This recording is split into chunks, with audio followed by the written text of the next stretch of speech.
katika vitu ambavyo vimekuwa ni adimu sasa. Amen. Katika vitu ambavyo vimekuwa ni adimu sasa, hasa kwa kanisa la sasa hivi, ni kulitumia jina la Yesu kwa usahihi. Watu wanaona aibu kulitaja jina la Yesu. Maana mahali popote pale, hata kwenye gari ukisema Yesu, utaona gari lote watageuka kuangalia, maana umetaja jina lipitano majina yote. Naomba mnisikize vizuri. Hata kwenye makundi ukitaja Yesu, lazima kila jicho litazame huyo aliyotaja jina la Yesu ni nani, kwa sababu jina la Yesu linapita majina yote.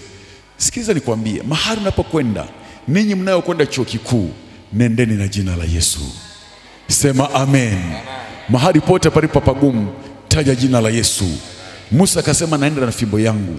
Ukiwa nyumbani yako, kwenye familia yako, kwenye afya yako, kwenye uchumi wako, kwenye biashara yako, kwenye kila kitu, kwenye uchaguzi, ni jina la Yesu Kristo. Sema haleluya.